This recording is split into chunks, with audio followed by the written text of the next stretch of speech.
আসসালামু আলাইকুম।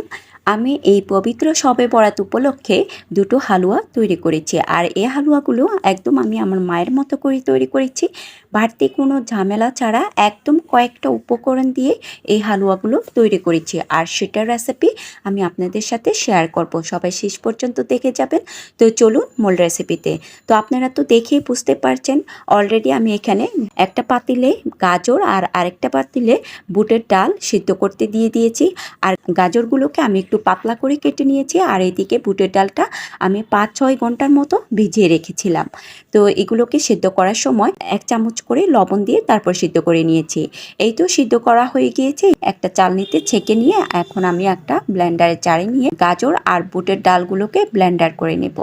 এগুলো ব্লেন্ডার করে নেওয়ার পরে প্রথমে আমি গাজরের হালুয়াটা তৈরি করে নেব। তো এখানে চুলায় একটা কড়াই বসিয়ে দিয়ে দিয়েছি আর দিয়েছি বাটারটা একটু মেল্ট করে নেওয়ার পরে এখানে দিয়ে দিয়েছি আস্ত গোটা গরম মশলা। আর এখানে আমি এলাচটাকে একটু থেতলে দিয়েছি গাজরের হালুয়ার সাথে যেন এলাচের ফ্লেভারটা খুব সুন্দরভাবে মিশে যায়। এরপরে আমি এগুলোকে হালকা একটু ভেজে নেওয়ার পরে দিয়ে দিয়েছি ব্লেন্ড করা গাজরগুলো। তো গাজরগুলো দেওয়ার পরে আমি এগুলোকে ভালো করে নেড়েচেড়ে মিক্স করে নেব। বেশ কিছুক্ষণ নেড়েচেড়ে মিক্স করে নেওয়ার পরে এখানে আমি দিয়ে দিয়েছি অল্প একটু লবণ। আর আমি সবসময় মিষ্টিতে একটু লবণ দিয়ে থাকি মিষ্টিটা ব্যালেন্স করার জন্য। আপনারা চাইলে এটা স্কিপ করতে পারেন। তারপরে এখানে আমি দিয়ে দিয়েছি চিনিটা আমি আমার পছন্দ অনুযায়ী দিয়েছি। আপনারা আপনাদের পছন্দ অনুযায়ী কম বেশি করে দিতে পারেন। এরপর অনবরত নাড়াচাড়া করে আমি এগুলোকে ভেজে নেব যতক্ষণ না গাজরের পানিগুলো শুকিয়ে হালুয়াটা তৈরি হচ্ছে।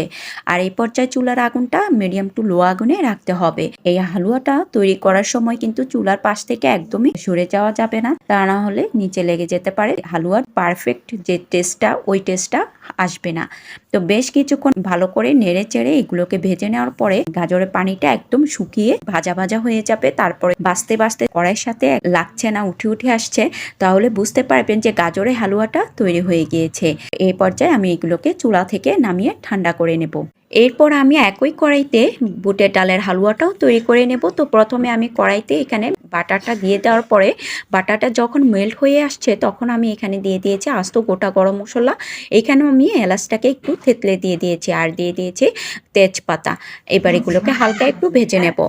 এরপর দিয়ে দেব ব্লেন্ড করা ছোলার বুটের ডালগুলো দিয়ে দেওয়ার পরে ভালো করে আমি এগুলোকে নেড়েচেড়ে বাটারের সাথে মিক্স করে নেব। এরপর দিয়ে দিয়েছি অল্প একটু লবণ মিষ্টিটা ব্যালেন্স করার জন্য। আর দিয়ে দিয়েছি পর্যাপ্ত পরিমাণ চিনিটা আপনারা আপনাদের পছন্দ অনুযায়ী কম বেশি করে দিয়ে নিতে পারেন। তো বেশ কিছুক্ষণ এগুলোকে নেড়েচেড়ে যতক্ষণ না চিনিটা গলে আসছে।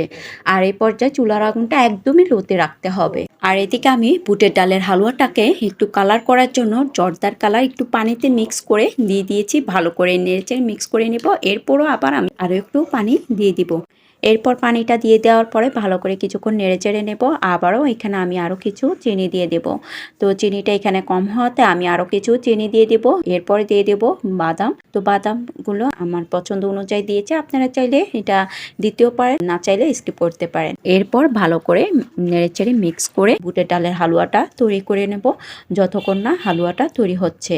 আর এই পর্যায়ে কিন্তু চুলার পাশ থেকে সরে যাওয়া যাবে না, তা না হলে পোড়া লেগে যেতে পারে। এই পর্যায়ে চুলার আগুনটা একদম মিডিয়াম টু লো আগুনে রাখতে হবে। এই তো অনবরত নাড়তে নাড়তে যখন দেখবেন যে কড়াই থেকে উঠে উঠে আসছে বুঝতে পারবেন যে হালুয়াটা ভাজা হয়ে তৈরি হয়ে গিয়েছে। তারপরে আমি ওই পর্যায়ে চুলার আগুনটা অফ করে দিয়ে তারপর ঠান্ডা করে নেব একটু ডেকোরেশনের জন্য। তো তেমন একটা ডেকোরেশন করা হয়নি, হালুয়াটা নাড়াচাড়া করতে করতে অনেকটা হাত ব্যথা হয়ে গিয়েছে।